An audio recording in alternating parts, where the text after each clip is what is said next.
여러분 안녕하세요. 닥터 신만이 TV의 이영진 교수입니다. 오늘은 효과가 임상연구로 증명된 산마늘의 재배법에 대해서 알아보겠습니다. 이 산마늘은 식용, 약용뿐만이 아니고 관상 가치도 있고 거기다 경제적인 가치도 있는 식물이니까 이 재배법을 잘 알아보시는 것이 굉장히 의미가 있겠습니다. 자, 시작합니다. 자, 산마늘의 직파법인데요. 8월에서 9월 초순에 하는 것이 가장 좋습니다.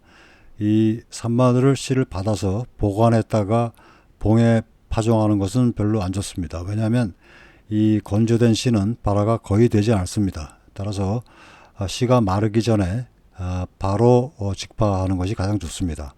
제일 편한 방법은 바로 씨를 따면서 그 자리에다 주변에다 뿌려주는 것입니다. 이때 씨를 뿌릴 때 이제 낙엽 위에 떨어지면 안 좋으니까 낙엽을 걷어서 흙 위에 뿌려주고 다시 그 위에다 낙엽을 살짝 덮어주시면 됩니다.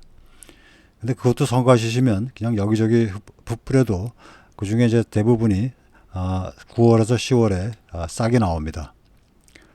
지금 8월에 제일 편한 직파법으로 씨가 거의 다 익어갈 무렵에 제자리에 바로 직파해주고 있는 모습이고요. 그 다음에 이제 9월에 씨가 다 떨어졌는데 이제 늦게 익은 씨들 그런 것들이 또 있기 때문에 산마늘밭 밭 회진을 돌다가 달린 씨를 또 제자리에다 이렇게 흩뿌려 주는 모습입니다.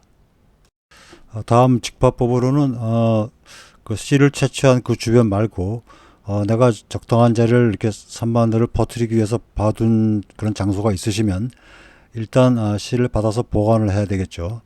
하지만 그래도 9월 초순까지는 직파를 해줘야 됩니다.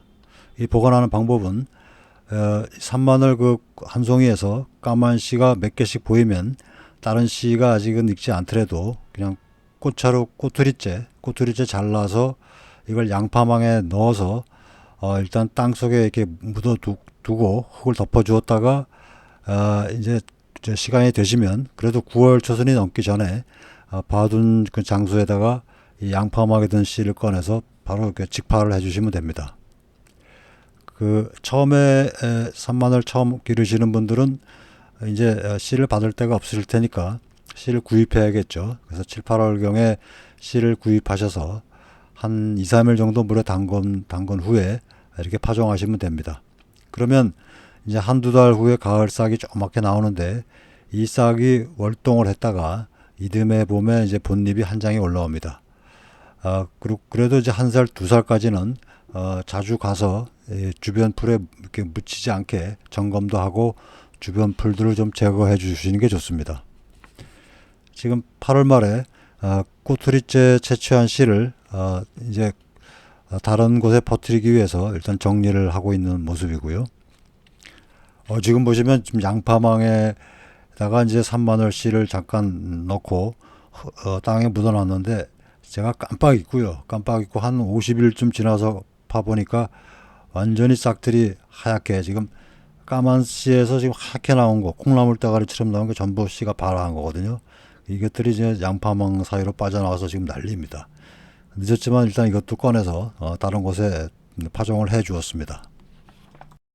8월 달에 그 산마늘 그 모체 주위에다가 마구 뿌려준 씨가 그 이듬해 3월에 그 어미 주위에서 이렇게 비침형의 얇은 폭의 한 장짜리 잎을 내밀고 있는 모습입니다. 애들이 이제 1년 지나서 2살이 되면 조금 더 이제 잎폭이 넓어지고 튼실해 보이죠. 하지만 아직은 주변 풀들에 안 묻히게 관리를 해주어야 합니다. 만약 지금 그 싹들이 너무 많이 올라오면 이걸 막 밟고 다닐 수가 있잖아요. 그러니까 얘들을 이제 쭉 다 캐서 이른 봄에 캐가지고 다른 곳에 이제 널찍한 곳에 새 장소에다 이렇게 심어주시면 산마늘들을 여기저기 더 빨리 이게 번식시킬 수가 있죠. 그 다음에는 이제 씨 말고 더 빠르게 이제 포기로 나누게 하는 방법입니다. 이 씨를 직파하면은 4년 이상은 돼야 나물로 먹을 수 있고 꽃이 피기 때문에 이 포기 나누기로 심으면 바로 잎을 채취할 수 있습니다. 그래서 포기 나누기 할 때는 이제 뿌리가 튼실해야 하니까 잎 채취를 안 한 것으로 하는 것이 좋습니다. 처음 이제 길러보시는 분들은 씨를 구입하시는 것보다 씨를 그 해부터 맺을 수 있는 4년차 이상 종군을 구입하시는 게 좋겠습니다. 그 구입하실 때는 우리나라 산마늘이 오대산종하고 이제 울릉도산 두 종이 있으니까 혹시 좀 고지대라든가 좀 이런 쪽에서는 오대산 종군이 좋고요. 그다음에 저지대 쪽 산기슭 그런 데서는 이제 울릉면이가 좋습니다. 어쨌든 원하시는 쪽으로 이렇게 선호해서 혹은 둘을 좀 섞어서 이렇게 하셔도 좋고 이렇게 종군을 구입하시면 됩니다. 산마늘의 그 초가을 포기 나누기인데요. 포기 나누기의 가장 적기는 이제 산마늘이 더운 거 싫어하니까 이제 여름에 이제 그 잠을 자죠. 잠을 자고 잠에서 깨어나는 게 이제 선선해질 때거든요. 그러니까 8월 말이 되면 좀 아침 저녁으로 선선해지죠. 그죠? 그때 슬슬 깨어나거든요. 그때 뿌리를 포기 나누어 심는 것이 가장 활착이 잘 됩니다. 그러니까 잠에서 깼기 때문에 이렇게 나누어 또 심어도 그 자리에 잘 적응을 하는 거죠. 그리고 더 좋은 거는 이제 이 포기를 나누어서 심기 전에 한 1시간 정도 뿌리를 이렇게 물에 담구었다가 한 두세 포기씩 이렇게 나누어서 심어 주시면 됩니다. 이렇게 뿌리를 이렇게 물에 담그면 잎이 좀 지나면 좀 싱싱해지거든요. 그래서 그때 심으시면 더 좋습니다. 이 9월 초나 추석 이후에 이렇게 하게 되면은 뭐 잘하기도 하는데 갑자기 이제 이 산이라는 게 갑자기 날씨가 추워지면 이게 늦가을에도 땅이 이렇게 얼 수가 있기 때문에 뿌리가 활착이 안 될 수가 있으니까 반드시 8월 말 9월 초 그때 포기 나누기를 하시는 게 가장 좋습니다. 네, 지금 그 9월 초에 그 포기 나누기 작업을 하는 중입니다. 새로 이제 포기 나눠서 새로 이제 늘릴 장소는 화렵수가 아니고 이제 침엽수 밑인데요. 침엽수 밑에서도 산마늘은 잘 자랍니다. 그 다음에 포기 나누는 방법이 9월 말고 이른 봄에도 할 수가 있습니다. 대개 이제 3월 말에서 4월 초에 4, 5년 차 이상이 됐으면서 그 다음에 10촉 이상 번식된 거, 그리고 잎이 안 펴진 때, 이런 조건이 맞으면 이제 봄에 포기 나누기를 하는데요. 이때 이제 두세 촉은 제자리에 놔두고 나머지들을 다 캐서 두세 촉씩 이제 포기를 나눠서 이렇게 손으로 자르면 이렇게 잘 나눠지거든요. 물론 이제 딱 붙어서 잘 안 나눠지는 건 그냥 억지로 떼어내실 필요는 없습니다. 그래서 이걸 물에 1시간 이상 담궈서 잎이 좀 싱싱해지면 새 자리에다 옮겨 심으시면 됩니다. 지금 보시면 산마늘 봄밭에서 이제 2촉이었던 게 이런 봄에 지금 10촉이 넘게 늘어났잖아요.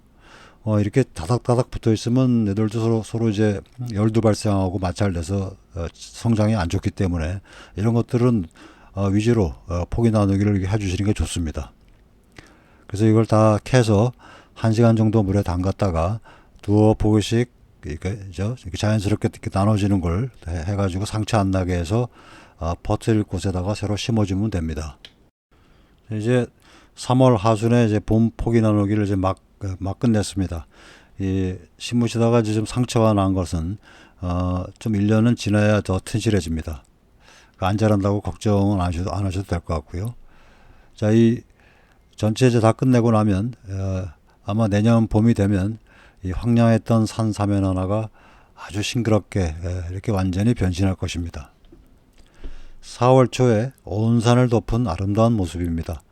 저 위에 보시면 이렇게 그 하늘과 맞닿은 능선길 보이시죠? 거기가 이제 제가 있는 이 산에 고라니들이 다니는 주 통로입니다. 거의 매일 봅니다. 고라니를 저기서. 저는 지금도 직파와 봄 포기 나누기, 가을 포기 나누기 이런 것들을 번갈아서 계속 10년째 계속 주변에 퍼뜨리고 있고요.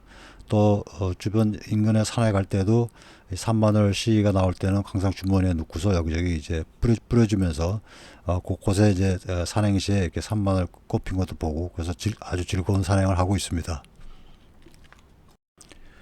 여기가 지금 해발 한 350 정도 되는데요. 근데 이제 북향이기 때문에 햇볕이 잘 안 들어오죠. 그래서 이런 데는 다른 식물들은 별로 안 좋아하는 환경인데 산마늘은 아주 이런 데를 좋아하는 거죠. 그래서 이런 곳마다 곳곳에 산마늘이 자생하도록 이렇게 퍼뜨려 있었으면 참 좋겠습니다. 산마늘이 워낙 이 녹색이 봄에 싱그러워서 이게 눈부시게 노란 꽃이 피는 이 야생 식물과 이렇게 섞어서 정원을 한번 꾸며봤습니다. 그 양귀빛과 피나물 속 열화에 살인인 피나물은 약용식물인데 이제 유독성으로 식용은 안 하거든요.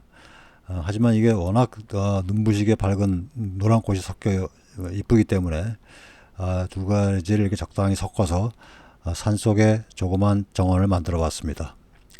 참고로 이 피나물은 우리나라 산에 가면 이 4월 달에 곳곳에 꽃이 핀 모습을 흔하게 볼 수 있습니다. 그래서 산나물과 피나물 두 녀석이 주인공인 산속 가든입니다. 아마 세상에 하나밖에 없을 것 같은 그런 정원입니다. 봄에 이 산을 돌다가 제가 꼭 들려서 쉬는 곳이 이 피나물과 산마늘의 조그만 산속 정원입니다. 5월 하순에 온 산이 산마늘의 꽃망울로 덮인 모습입니다. 참 아름답죠. 그 낙엽 화렵수 밑에 습이 어느 정도 있는 곳은 4, 5월은 이제 나뭇잎이 아직 안 자랄 때니까 반양지고, 그다음에 일조량이 많아지는 6월이 되면 이제 나무 잎들이 커지니까 나무 그늘이 되죠. 그래서 산마늘이 아주 번식하기 좋은 환경입니다. 산마늘은 향이 강해서 멧돼지나 고라니 같은 산짐승의 피해가 적습니다. 그리고 다른 풀과 경쟁해도 잘 버티기 때문에 아주 많은 관리가 필요한 그런 식물도 아닙니다. 그러니까 그것도 장점이죠. 특히 이제 산짐승 중에서는 고라니가 이제 이런 초본류의 피해를 많이 주는데요. 산마늘도 얘들은 먹습니다. 왜냐하면 산마늘은 그 다른 풀들이 없을 때, 그러니까 고라니 입장에서는 먹을 게 별로 없을 때 이른 봄에 벌써 이렇게 파랗게 잎이 올라오잖아요. 근데요, 많이 못 먹습니다. 왜냐하면 이걸 먹다가 이제 코도 그냥 시큰하고, 그 다음에 아마 속도 쓰리고 그럴 테니까 조금 뜯어 먹다 맙니다. 그래서 크게 뭐 피해를 주는 정도는 아닙니다. 꽃이 만발하면 이게 굉장히 관상용으로 훌륭하기 때문에 지금 보시는 것처럼 산 곳곳에 이렇게 산마늘이 자생하게 되면 참 좋겠습니다.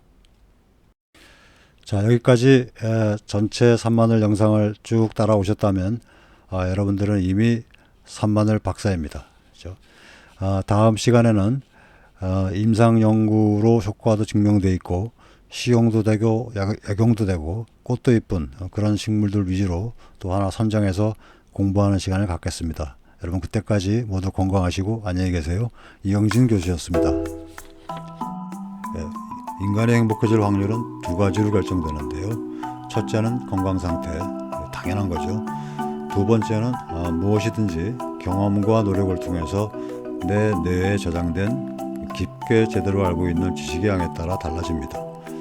우리가 살면서 뭘 하든지 간에 그것이 잘 될 확률이 높아지는 것은 학벌이나 경제력이 아니라 건강할수록, 그리고 하려는 일에 대해서 많이 알려고 계속 노력을 할수록 성공할 확률이 높아지게 됩니다. 산야초의 경우도 마찬가지입니다. 식용, 약용 식물에 대해서 제대로 공부를 해야만 건강을 해치는 일이 없이 잘 활용할 수가 있고요. 또 내가 공부한 식물을 찾아보기 위해서 들로 산으로 이렇게 다니다 보면 저절로 건강하고 행복해집니다. 여러분들 모두 건강하고 행복해지시길 바랍니다.